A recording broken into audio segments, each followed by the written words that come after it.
मेरी रेपुटेशन गिराने की कोशिश की। फोन में ऐसा क्या हो सकता है कि आदमी इतना पागल हो जाए कि अरे ये मेरा क्या होगा, ऐसा वैसा, इतना क्या हो सकता है? क्या देख लिया उन तुम्हारे फोन में? जैसा तुम्हारा शरीर है वैसे ही तुम्हारी फोटोज लीक करने वालों का भी शरीर होगा, उसमें ऐसा तुम्हारे शरीर में तुमने क्या खास दिखा दिया? वो आजकल चलता है ना, मैं गिरा हुआ बंदा, वो गिरा हुआ बंदा की यहाँ पे टी शर्ट पहन लो, लिख लो। कोई कह रहा है अरे ये हैं, महान हैं, भारत की शान हैं, पहलवान हैं। भग। और अगर मुझे जॉब नहीं मिलती है तो मैं अपना एजुकेशन लोन नहीं चुका पाऊंगा। ऊंचा जो उड़ता है वो निश्चय ही नीचे आएगा, और जो बैठा है धरती पर उसे नीचे कौन गिराएगा? मैं अपनी नजरों में गिरा हुआ ही रहता हूं। धन्यवाद।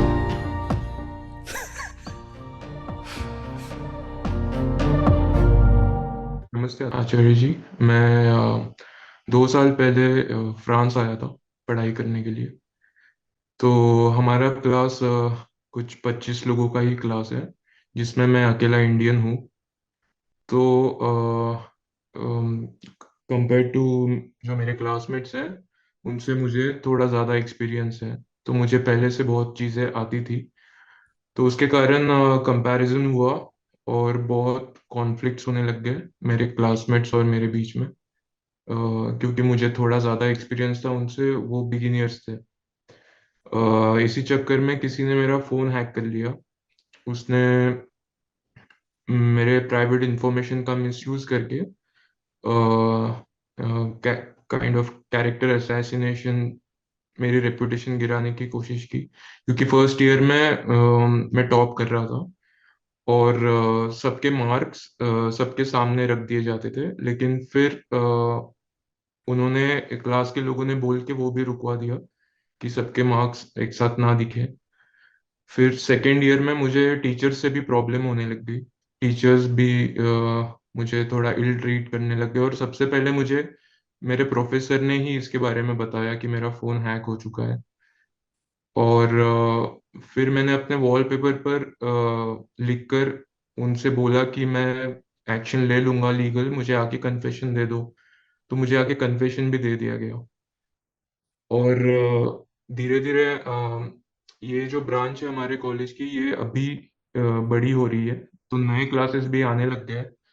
तो उनके सामने भी मुझे उनसे भी आइसोलेट करवा दिया गया, जबकि मेरा काम वैसे ही चल रहा था। इस सब के बीच में अपना काम मैं वैसे ही कर रहा था, अच्छा ही हो रहा था। लेकिन कुछ टीचर्स थे जो ज़्यादा रेशियल बायस था जिनमें, जो नहीं करते थे सपोर्ट। कुछ टीचर्स थे जो सपोर्ट करते हैं। पर अभी 2 साल हो चुके हैं, मैं इस सब को फेस कर रहा हूँ और अपना काम भी कर रहा हूँ। लेकिन कभी कभी ऐसा हो जाता है कि मैं आइसोलेट भी हो गया हूँ बहुत ज़्यादा। तो कभी कभी मुझे बहुत ख्याल आने लगते हैं कि कैसे मैं डील करूँ इस सब के साथ, क्योंकि अगर मेरा रेपुटेशन मेरे कॉलेज में खराब हो सकता है मिसयूज करके। और जब मैं एडमिनिस्ट्रेशन के पास जाता हूँ कि आप कोई एक्शन लीजिए इस पे, तो वहां से भी कोई हेल्प नहीं मिलती है। तो आगे जाके मुझे जॉब मिलने में भी प्रॉब्लम हो सकती है। यहाँ पर अगले साल मैं ग्रेजुएट हो रहा हूँ, और अगर मुझे जॉब नहीं मिलती है तो मैं अपना एजुकेशन लोन नहीं चुका पाऊंगा। इंडिया आकर मैं नहीं कर सकता हूँ इंडिया की सैलरी में, स्पेशली एनिमेशन में। तो इस सब के बीच में मुझे अपना काम भी करना है, वो भी अच्छे से करना है। अनसर्टेनिटी है बहुत ज़्यादा, और क्लास में जो चल रहा है वो तो डेली बेसिस पे वर्बली अब्यूज वगैरह वो सब तो मैं फेस कर ही रहा हूँ। उसके बीच में इस सब के साथ कैसे डील करूँ?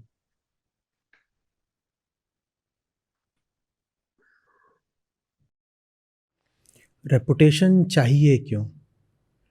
कैरेक्टर क्या दूसरों की आंखों के अलावा कहीं और होता है? और जहाँ तक कैंपस प्लेसमेंट की बात है, जो कंपनी हायर करने आ रही है वो तुम्हारी रेपुटेशन को नहीं देखती, वो ये देखती है कि तुम प्रोडक्टिव हो पाओगे या नहीं उनके लिए। अगर तुम उनके लिए काम करके पैसे बना के दे सकते हो तो कोई भी कंपनी ऐसे एम्प्लॉय को, रिसोर्स को नहीं छोड़ेगी जो उनके लिए एक एबल और एफिशिएंट प्रोडक्टिव परफॉर्मर हो सकता है।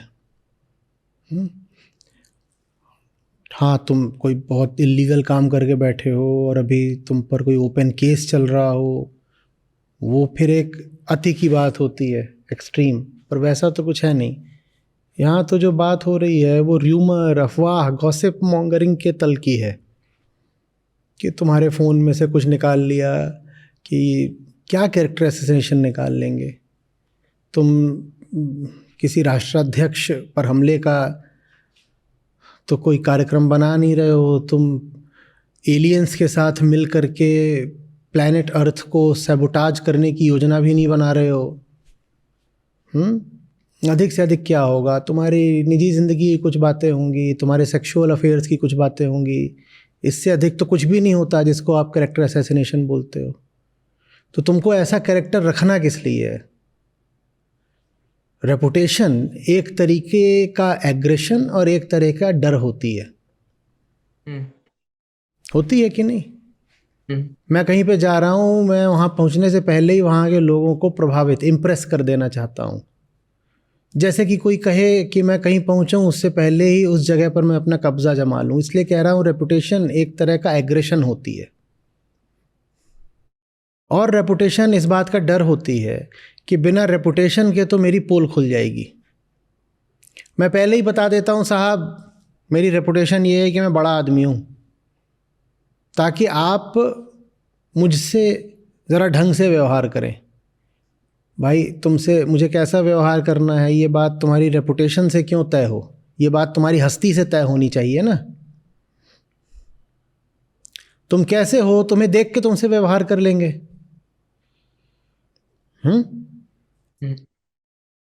मुझे मेरे अभिभावकों ने और कुछ मौक़ों पर शिक्षकों ने भी बोला, मैं बचपन में थोड़ा ठीक ठाक था पढ़ने पे, तो जहाँ कहीं वो देखें कि मेरे व्यवहार में ऊंच नीच हो रही है, तो जानते हो किन शब्दों में बोलते थे? मेरी माँ बोलती थी कि दुनिया में निकलोगे माथे पे चिपका के नहीं चलोगे कि टॉपर हो। ये उनका बोलने का तरीका था। वो बोलती थी दुनिया में बाहर निकलोगे तो यहाँ पर चिपका के नहीं चलोगे कि टॉपर हो। तुम्हारी हस्ती ऐसी होनी चाहिए कि लोगों से तुम्हारे मधुर, सीधे, सरल, आत्मीय संबंध बन सकें। या यहाँ चिपका के चलोगे कि मैं पढ़ने में अच्छा हूँ, मैं बोर्ड का टॉपर हूँ, या यहाँ से ये कॉलेज या यूनिवर्सिटी, ये सब यहाँ चिपका के चलोगे। और अगर चिपका के चलोगे तो उससे तुम्हारा डर भी पता चलता है और तुम्हारी हिंसात्मकता भी पता चलती है। तुम इतने डरे हुए हो कि सामने वाले को पहले ही दिखा देना चाहते हो, ए मुझसे मिसबिहेव मत करना, मैं टॉपर हूँ, ये देख यार क्या लिखा हुआ है इधर रिच, मैं टॉपर हूँ।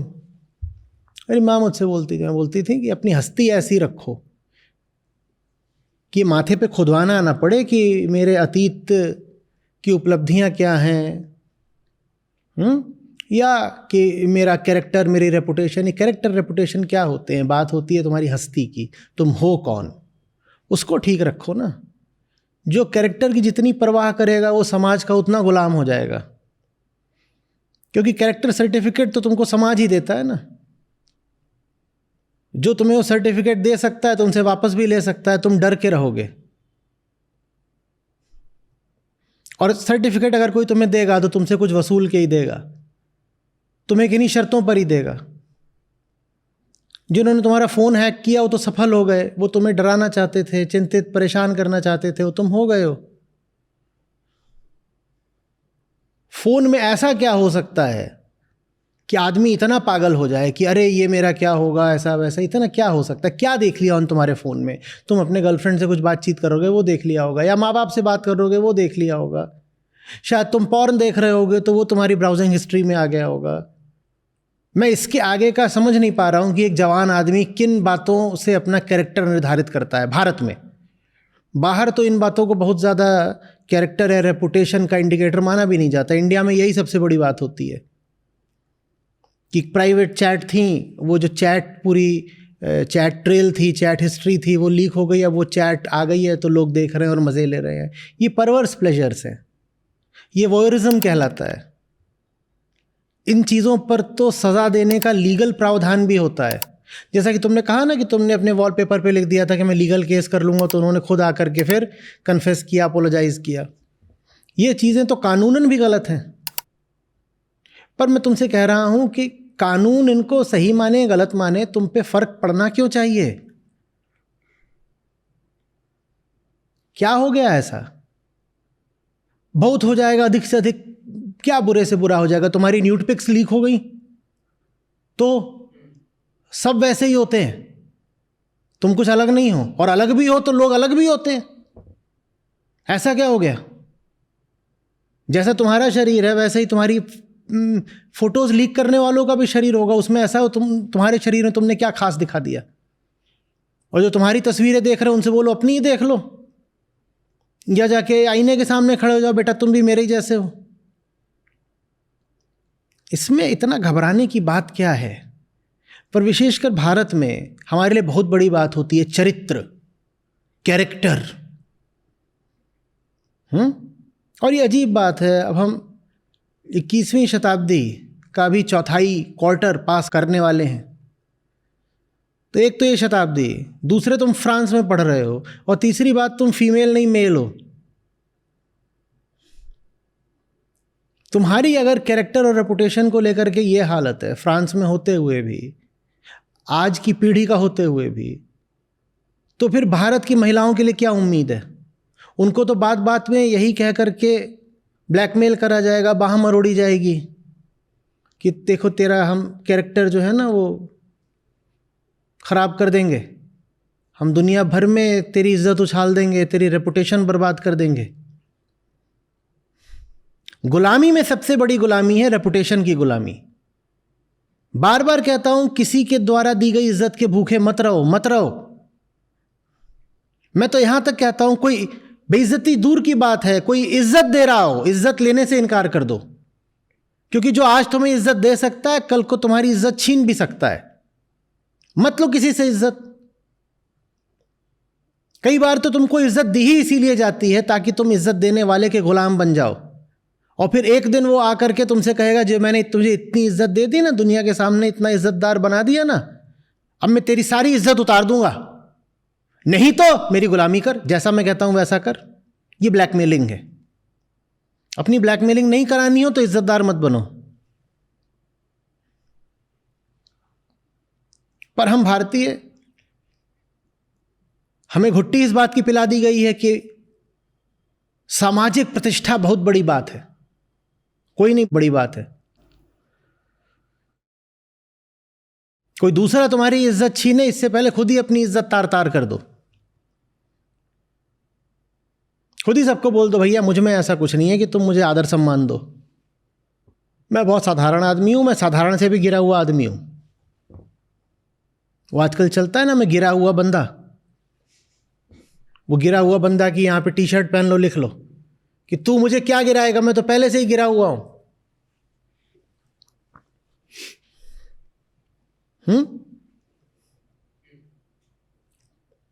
हम छोटे थे, ननिहाल जाते थे, मेरी नानी महादेव की बड़ी भक्त थी,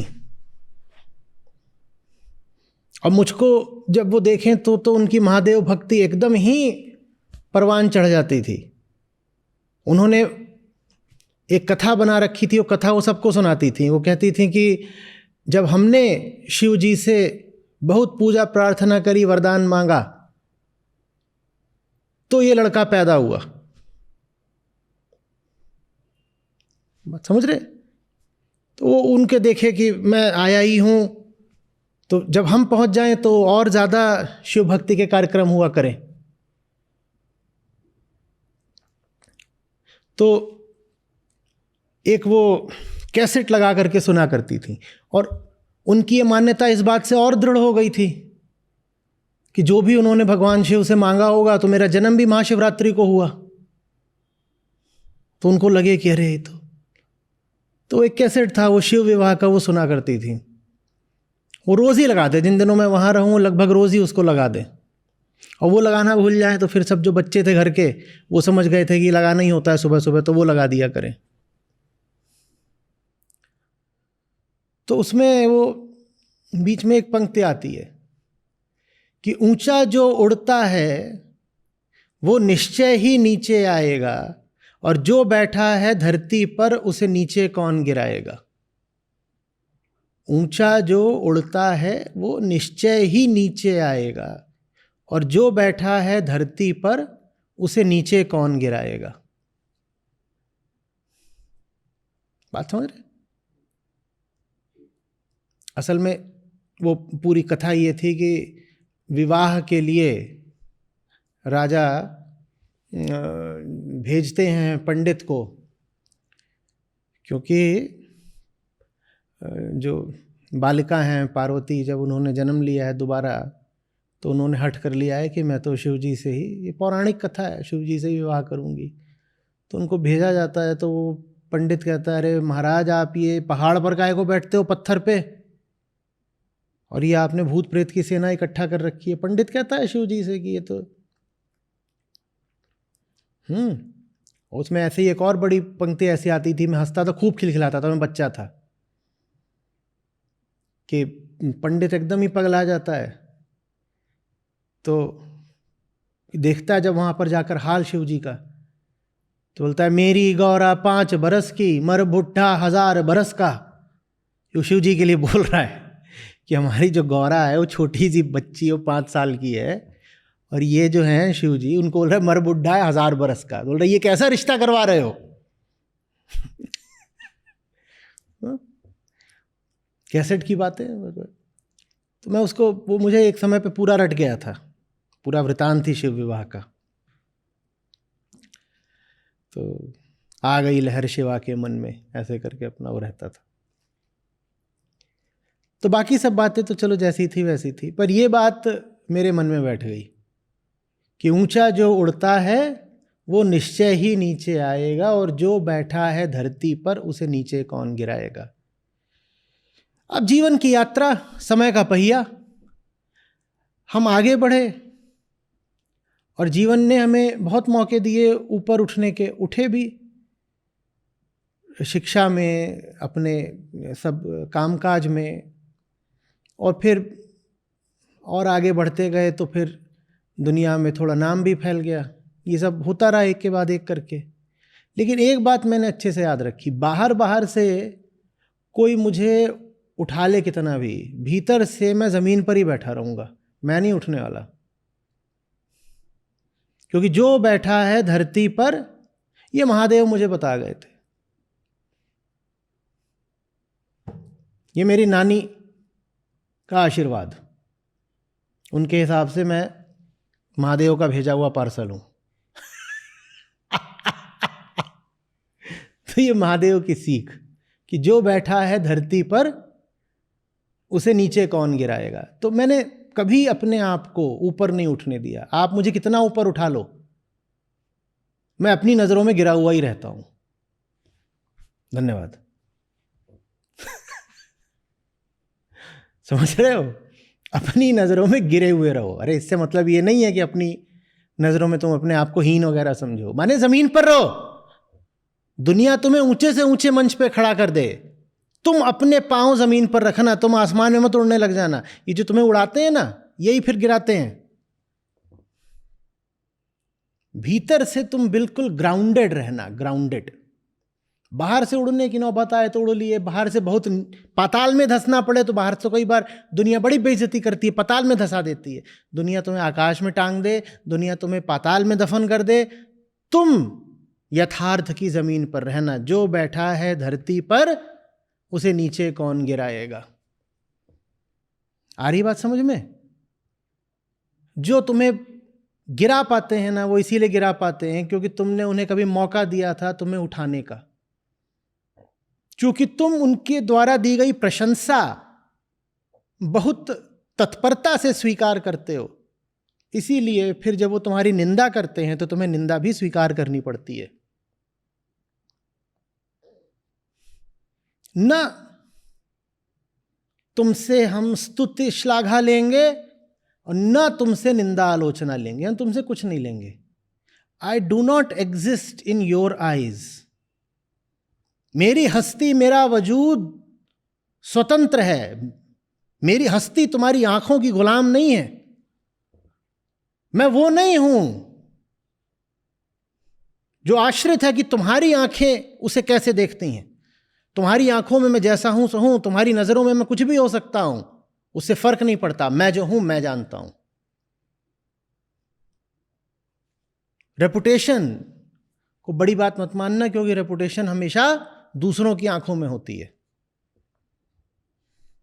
और दूसरों की आंखों पे तुम्हारा कोई बस नहीं है। बड़ी तुम दयनीय विवशता की हालत में पहुंच जाओगे।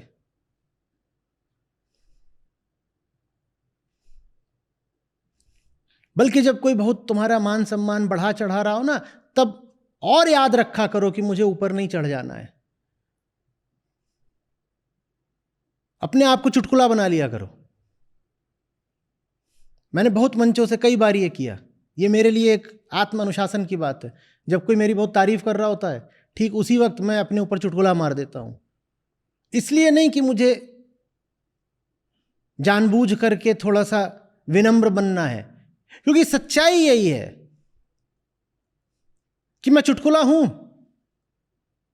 और तुम भी चुटकुले, और तुम भी चुटकुले, और तुम भी चुटकुले हो। हम कैसे अपना यथार्थ भुला दें?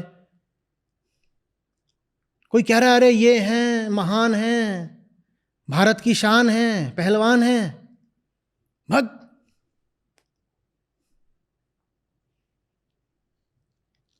कुछ नहीं।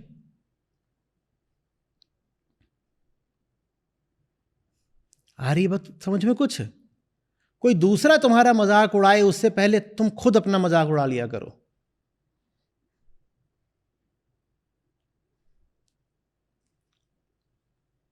और रेपुटेशन नहीं, रियलिटी की जमीन पर जीना सीखो। भिखारी हो क्या कि दूसरे से इज्जत की भीख मांगोगे बार बार? मुझे इज्जत दे दो, इज्जत दे दो। हम सब भिखारी होते हैं, हमें सिखाया भी यही जाता है, बेटा इज्जतदार बन के जीना, मैंने भीख मांगना इज्जत की। नहीं नहीं नहीं बेटा, काम ऐसे करो कि दुनिया इज्जत दे। जो सबसे अच्छे काम होते हैं उस पर दुनिया कभी इज्जत नहीं देती। दुनिया इज्जत बस उन कामों को देती है जो दुनियादारी के होते हैं। दुनिया जैसे ही काम करो, दुनिया द्वारा स्वीकृत काम करो, दुनियादारी में ही तुम भी लौटने लग जाओ तो दुनिया इज्जत देगी। सचमुच जो ऊंचे काम होते हैं उसकी तो कभी इज्जत मिलेगी ही नहीं। तो जो इज्जत के बहुत प्यासे हैं वो फिर कभी सचमुच ऊंचे और अच्छे काम कर भी नहीं पाएंगे। जिंदगी में सचमुच अगर कोई काबिले तारीफ काम करना है, कोई ग्राउंड ब्रेकिंग काम करना है, कोई मौलिक काम करना है, तो इज्जत की चाह के साथ नहीं करा जा सकता। इज्जत की चाह तुम्हें मजबूर कर देगी सदा छोटे छोटे काम करने के लिए, वही काम करने के लिए जो समाज स्वीकृत है।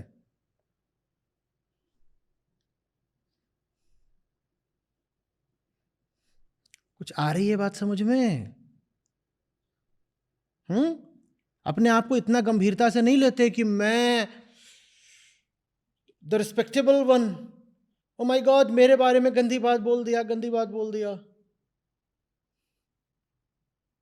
कोई तुम्हारे बारे में गंदी बात बोले तो उसको बुलाओ, बोलो बेटा गंदी बात ऐसे नहीं बोली जाती।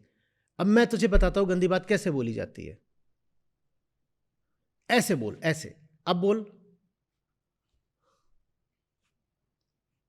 क्योंकि मैं कितना गिरा हुआ हूं तुझसे ज्यादा तो मैं जानता हूं ना। तू तो मेरे बारे में अगर उल्टी पुल्टी बातें बोलेगा भी तो वही बोलेगा जो दो चार बातें तूने सोच ली या देख ली। अरे आदमी के मन में तो 1000 खाइयां होती हैं। हमारी कौन सी खाइयां हैं हमसे ज्यादा तुम थोड़ी वाकिफ हो। हम जानते हैं ना। आओ, तुम हमें बुराई बोलना चाहते हो तो हम तुम्हें अपनी सारी बुराइयां बताते हैं। और आमतौर पे किसी को बुला लो और उसे अपनी अच्छाइयां नहीं बुराइयां बताना शुरू कर दो तो डर के भग जाता है। लोग यूजुअली किसी को पकड़ते हैं बताने के लिए कि आओ सुनो बैठो, हम तुम्हें बताते हैं हम कितने महान आदमी हैं। उल्टा किया करो, बैठाया करो, आओ बैठो, आओ हम तुम्हें बताते हैं हम कितने गलीच आदमी हैं, जलील जाहिल। बदकार बदजात ये हैं हम, देखो कैसे भगेगा। ये दुनिया चीज ऐसी है, उल्टी। तो इसके साथ रिश्ता भी ऐसे ही रखना चाहिए, उल्टा। इन्हें पता चल गया ना कि तुम प्रसिद्धि और प्रशंसा के प्यासे हो, तो ये तुमको प्यासा ही मार डालेंगे। और जिनको कोई कदर नहीं रह जाती प्रशंसा की, प्रशस्ति की, जो कहते हैं भाड़ में जाओ तुम और तुम्हारी इज्जत और तुम्हारी तारीफें। विचित्र बात है, ये दुनिया फिर सचमुच उनकी इज्जत करना शुरू कर देती है। माने क्या? माने ये कि असली इज्जत मिलती भी उसको है जिसे इज्जत चाहिए नहीं, जिसे बहुत इज्जत चाहिए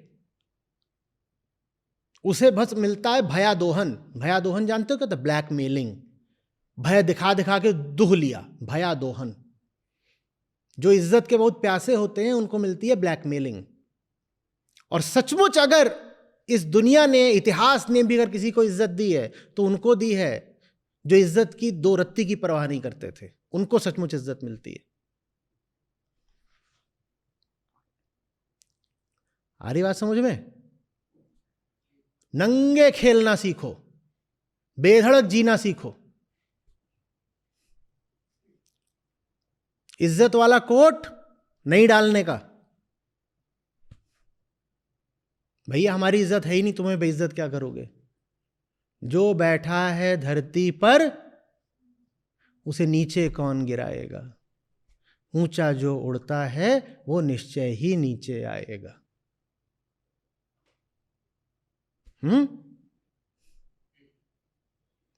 कुछ बन रही है बात या बस हूं?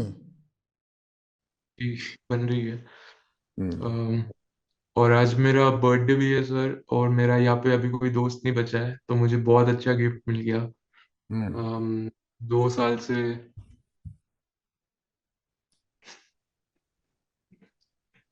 आप ही हो सर। बधाई हो। उसकी नहीं जो तुम लगते हो, उसकी जो तुम हो। उसकी नहीं जिसका जन्म हुआ है, उसकी जिसका कोई जन्म नहीं है। बधाई हो। रेपुटेशन की नहीं, रियलिटी की। बधाई हो। हम्म।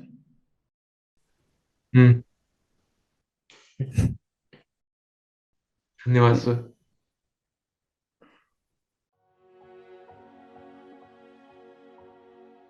सर मैं यजुवेंद्र धाकड़, प्रोफेशन मेरा टीचिंग है as a assistant professor in management department, और रिसर्च स्कॉलर भी हूँ मैं बरकतुल्लाह यूनिवर्सिटी भोपाल। और जो था बदलाव आने की बात थी, तो बदलाव मेरे जीवन में ये आया है कि मैं अब स्वयं को देख रहा हूँ, और जीवन के अंत तक मैंने सोचा है कि अब मैं सिर्फ स्वयं को ही देखूंगा कि मेरे अंदर कितनी गलतियाँ हैं, कितने दोष हैं जिन्हें मुझे बाहर निकालना है और एक बेहतर की तरफ बढ़ना है। ये बदलाव मेरे जीवन में आ रहा है, निरंतर आ रहा है। आचार्य जी को मैं काफ़ी यूट्यूब के माध्यम से तो कोरोना टाइम से ही मैं सुन रहा था, बट गीता सेशन से मैं कंटिन्यू अभी 8 मंथ से जुड़ा हुआ हूँ।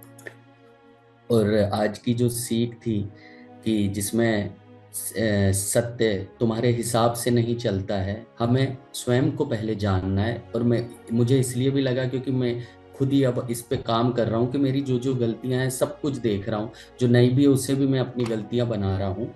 तो कारण क्या है कि मुझे बहुत सारा सीखने मिल रहा है।